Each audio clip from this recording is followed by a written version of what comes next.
Hello అందరికీ ఈరోజు paneer masala curry ఎలా చేయాలో చూద్దాం.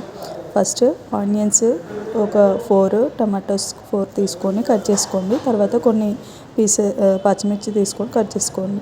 కొంచెం ఆయిల్ వేసి ఒక స్పూన్ ఆయిల్ వేసి టమాటో ఆనియన్ ఇలా మంచిగా కొంచెం ఫ్రై అయ్యేంత వరకు ఆయిల్లో బాగా ఫ్రై చేసుకోండి. తర్వాత ఒక 2 స్పూన్లు జీడిపప్పులు తీసుకొని బాగా కడిగి మిక్సీకి వేసుకోవాలి. దాంట్లో కొన్ని పచ్చి పల్లీలు కూడా వేయించుకొని పెట్టుకోవాలన్నమాట. దీంట్లోకి ఒక 2 ఇలాచి, 2 దాల్చిన చెక్క, 1 ఇంచు దాల్చిన చెక్క, 2 లవంగాలు, కొంచెం జీలకర్ర పొడి, కొంచెం ధనియాలు వేసుకొని మిక్సీ పెట్టుకోవాలి. ఈలోపు ఇలా ఫ్రై అయిపోతుంది. ఆనియన్స్ టమాటా ఫ్రై అయిన తర్వాత పక్కన పెట్టేసుకోండి. ఇది చల్లారేలోపు పన్నీర్ తీసుకొని పన్నీర్ని ఇలా చిన్న చిన్న పీసెస్గా కట్ చేసుకోండి.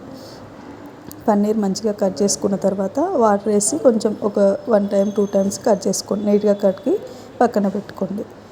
ఇలా మంచిగా కడుక్కోవాలన్నమాట. కడిగి పక్కన పెట్టుకోండి. తర్వాత మిక్సీ పెట్టుకున్న మసాలా ఉంది కదా, ఆ మసాలాలోనే ఈ టమాటా ఆనియన్ వేయించుకున్నవి ఫ్రై చేసినవి అందులో వేసేసుకొని మిక్సీ పట్టేసేయండి. అంతే, మసాలా రెడీ అయిపోతుంది పన్నీర్లోకి. ఇది పక్కన పెట్టుకోండి. ఫస్ట్ ఒక ప్యాన్ తీసుకొని ప్యాన్లో ఒక 2 స్పూన్లు ఆయిల్ వేసుకోండి. దాంట్లోకి బగారా ఆకు, దాల్చిన చెక్క ఒక 1 ఇంచు, 2 ఇలాచి, 2 లవంగాలు వేసుకొని జీలకర్ర వేసుకొని మంచిగా పోపు పెట్టుకోండి. ఇందులోకి పచ్చిమిర్చి కూడా వేసుకొని మంచిగా ఫ్రై చేయండి. ఫ్రై అయిన తర్వాత మన మసాలా ఉంది కదా, ఆ మసాలా వేసేసుకోండి. కొంచెం మంచిగా ఇట్లా కరివేపాకు కూడా వేసుకొని మంచిగా వేయించిన తర్వాత మసాలా వేసుకొని మంచిగా ఇట్లా ఆయిల్ అంతా ఫస్ట్ లాగేసుకుంటుంది, తర్వాత కొంచెం వదులుతూ ఉందన్నమాట. అప్పటి వరకు మంచిగా ఫ్రై చేయండి. ఇట్లా పచ్చివాసన పోవాలన్నమాట. మొత్తం పల్లీలు జీడిపప్పులు పచ్చి వేసాం కదా, అది ఈ ఆనియన్స్ మొత్తం మంచిగా పచ్చివాసన పోయిన తర్వాత కొంచెం అల్లం వెల్లుల్లి పేస్ట్ వేసుకొని మంచిగా ఫ్రై చేసుకోండి.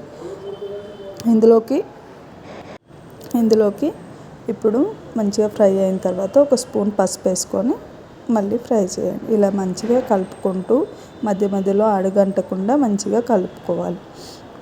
అడుగంటుతుంటే కొంచెం గ్రేవీ అంతా పైకి వచ్చేస్తుంది. అందుకని మంచిగా అడుగంటింది కూడా బాగా ఇట్లా కలుపుకుంటూ మంచిగా అనుకోవాలి. తర్వాత ఒక 2 స్పూన్లు కారం, 1 స్పూన్ కారం, 2 స్పూన్లు కారం, 1 స్పూన్ ఉప్పు వేసుకొని మంచిగా కలుపుకోండి. కలిపిన తర్వాత మంచిగా అదంతా కొంచెం ఒక 5 మినిట్స్ ఫ్రై అవ్వనివ్వండి. లో ఫ్లేమ్లో పెట్టుకొని ఫ్రై అయించిన తర్వాత కొన్ని వాటర్ పోసుకోండి. మిక్సీ పట్టిన గిన్నె ఉంది కదా, అది కడిగేసుకొని కొంచెం వాటర్ వేసుకొని మంచి గ్రేవీగా థిక్ కన్సిస్టెన్సీ వచ్చేంతవరకు పెట్టుకోండి. వాటర్ ఎక్కువ పోసుకుంటే మొత్తం వాటర్ ఉంటుంది, అంత టేస్ట్ ఉండదు. ఇట్లా ఆయిల్ వచ్చేంతవరకు మంచిగా ఫ్రై అయిన తర్వాత కట్ చేసుకున్న పన్నీర్ ముక్కలు ఉన్నాయి కదా, అవి ఇందులో వేసేసుకొని ఒకసారి కలుపుకొని మంచిగా వాటికి మసాలా అంతా పన్నీర్కి పట్టేంత వరకు ఒక 5-10 మినిట్స్ లో ఫ్లేమ్లో పెట్టి కుక్ అవ్వనివ్వండి. కుక్ అయిన తర్వాత కొన్ని వాటర్ పోసి ఇలా ఆయిల్ అంతా పైకి వచ్చేయాలన్నమాట. ఆయిల్ వచ్చిన తర్వాత మంచిగా కొన్ని వాటర్ పోసుకొని మంచిగా ఉడకనివ్వండి. పన్నీర్ ముక్కలు పచ్చిగా ఉంటే అంత టేస్ట్ ఉండవు. ఇట్లా బుడగలు వచ్చేంతవరకు మంచిగా చాలాసేపు కుక్ అనివ్వండి.